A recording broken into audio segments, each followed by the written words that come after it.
what's cracking? It's your boy Trade Gear back with another tutorial. This one's the long-awaited drill tutorial that I've been promising for like 2 weeks. We're finally going to get into it. You lot are going to hate me because I've made the beat without you. I got carried away. But luckily it's fresh in my head so I can retrace my steps and hopefully bring you guys along with me. So without further ado, let's get it. Okay, so we're at 144 BPM. I've loaded up a piano, which most drill songs have in them. I've come up with a melody in my head. If you need a bit of a kickstart with getting your melodies started, you can right-click the piano, go to piano roll. If you click on this drop-down menu and go to snap, nope, that's a lie. Go to stamp. You can pick a scale. You don't want any happy scales really for drill. So I've chosen to go for a minor natural scale. So if you just click that, and if you want a C minor, you just click on the grid in C, boom, there's all your notes in C minor. I went with C sharp minor, which is just up one. So essentially all of the notes in the melody that I've written are in this scale. Cool. So this is the melody we've come up with.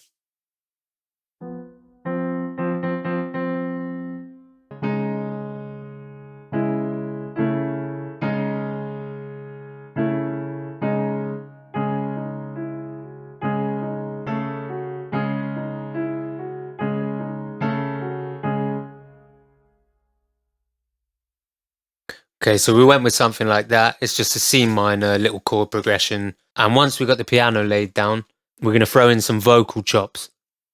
I've used Arcade. You can use Splice. You can chop up some old R&B acapellas, however you want to get your vocal chops. But they do add something. So the piano and the vocal chops is going to give you this.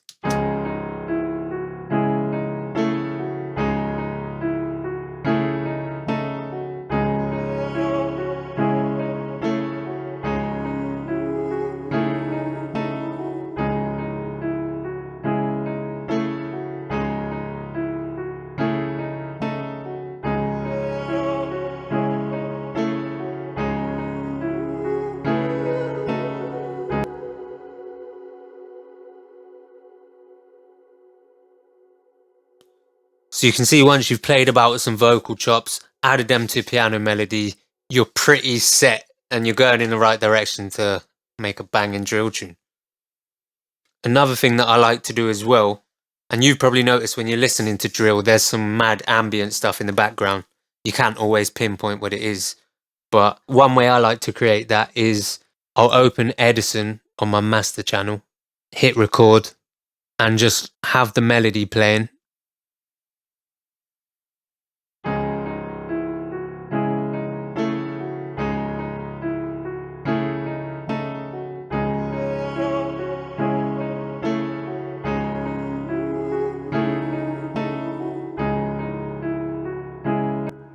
And then just hit stop on the record, go in and clean this up.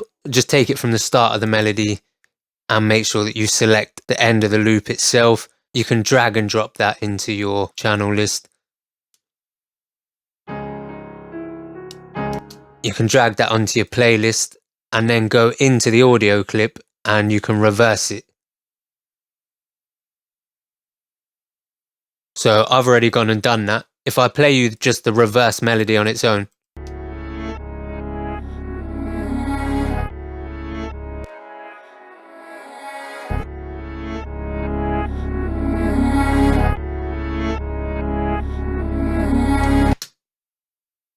Yeah, so straight away you can just hear them flavors.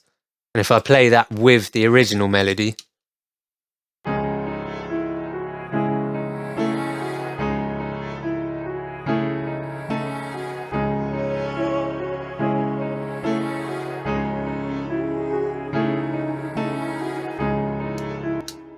yeah, so straight away you can hear we've basically got a good starting point melody-wise to go ahead and make a banging drill tune. So now we're going to get to these drums, these 808s, and this is going to start sounding like some drill tunes that you've heard from your favourite artist. Okay, so in a lot of drill tunes, you'll hear this type of hi-hat pattern in the background.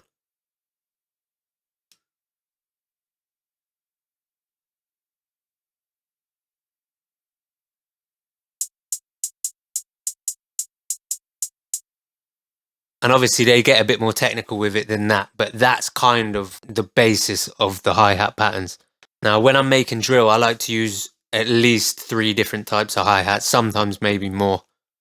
But if I start to throw some other random hi-hats or percussion in between these ones, we get this.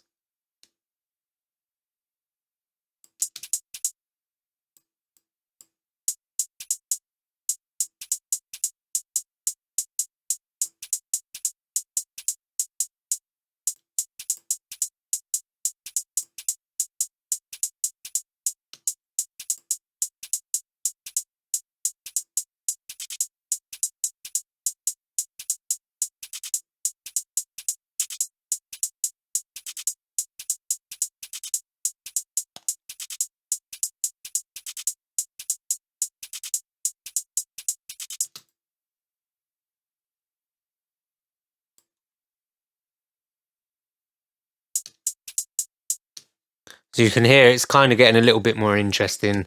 We throw some kicks and snares in there.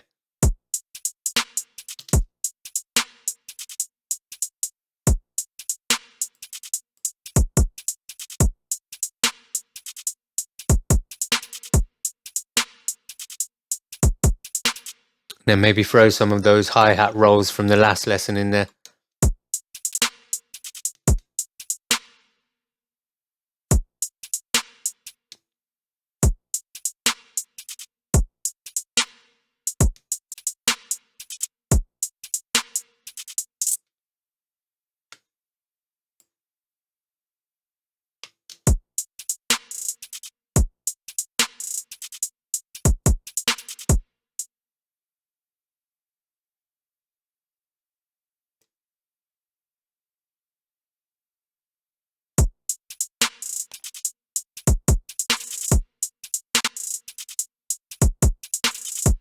So again, it's starting to sound a bit more drilly already. If I go back to the drums that we actually used, they're real similar to that.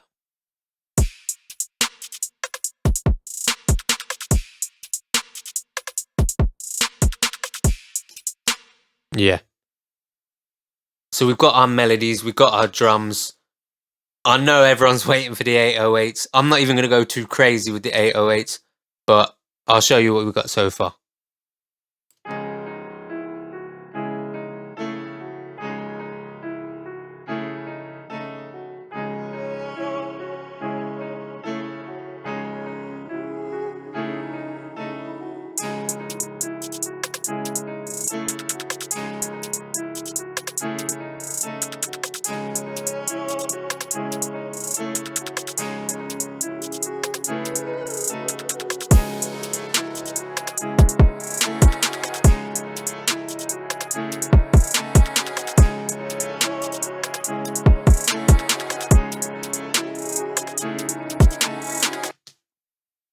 Okay, so it's starting to sound real drilly actually.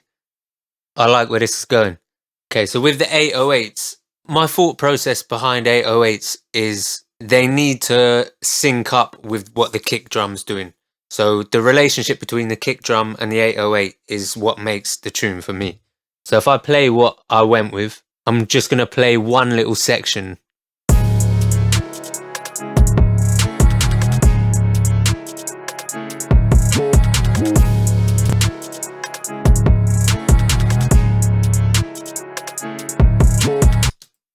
Okay, so if I just play the drums and the 808 on their own.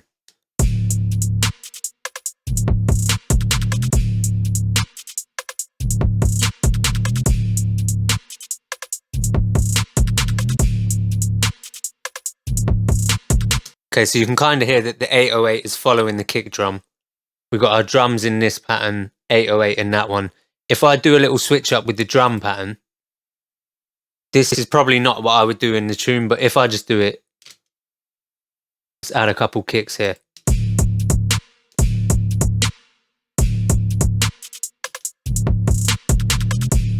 So if I was to change the drums, I would go in and change the 808 as well. So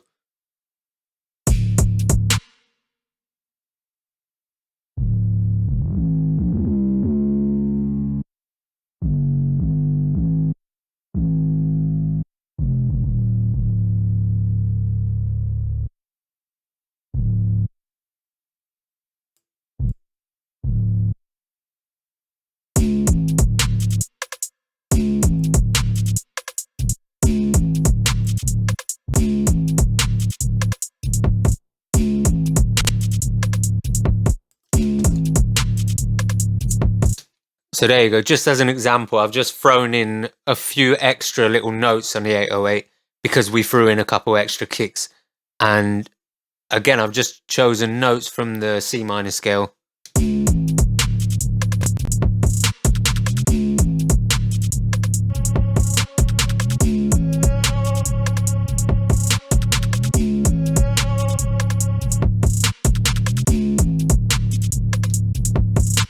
And that's pretty much my thought process behind the 808s.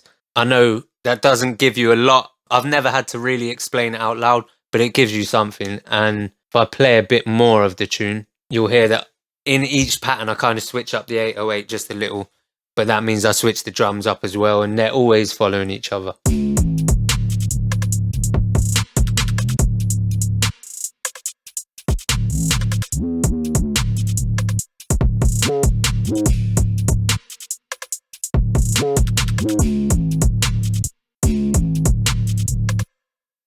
And I'm sure you've seen this in other tutorials. There's plenty of tutorials showing this. But if you wanted an 808 slide, you just draw in an extra note here. I'm just going to go an octave above this low note, shorten the note. I'm going to double click it, and this is the slide button. That's what's going to create the slide.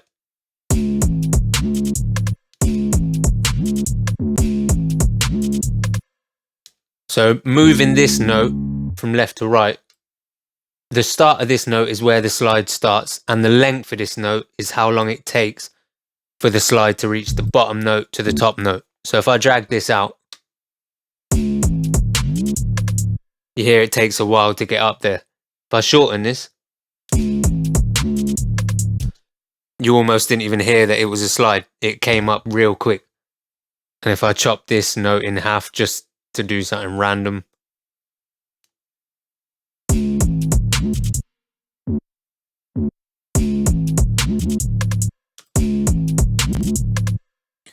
again, I probably wouldn't put that in the tune, but that's just an example of how you can create slides.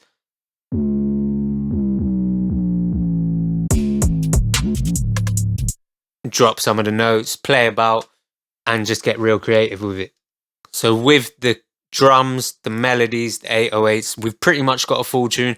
I would add some effects, risers, some dips, and whatever else. Take some stuff out, add some stuff in, whatever, but this is essentially what we got.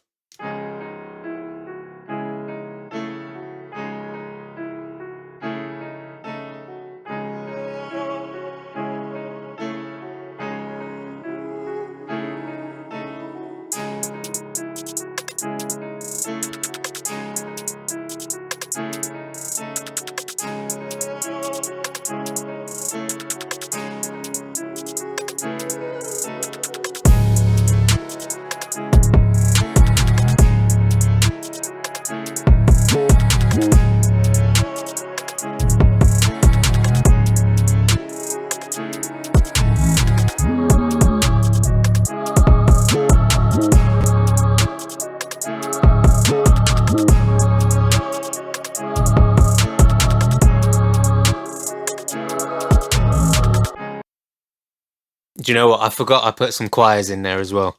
They're just doing the exact same chords as the piano was doing, but it just creates more flavors in the background, just like the reverse effects. You hear a lot of choirs in drill.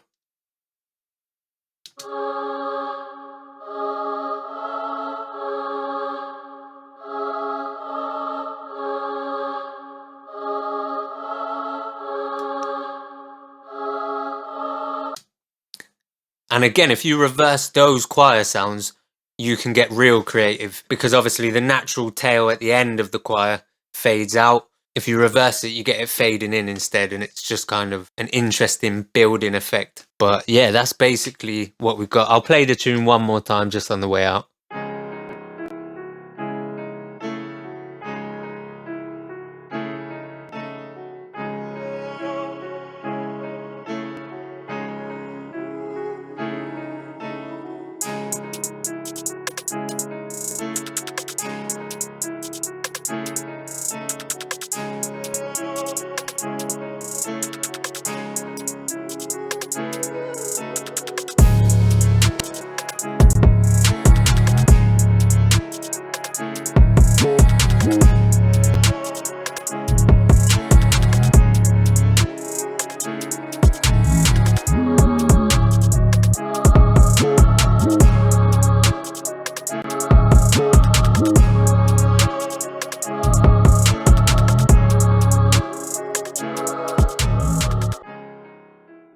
once again, thank you to everyone who's supporting.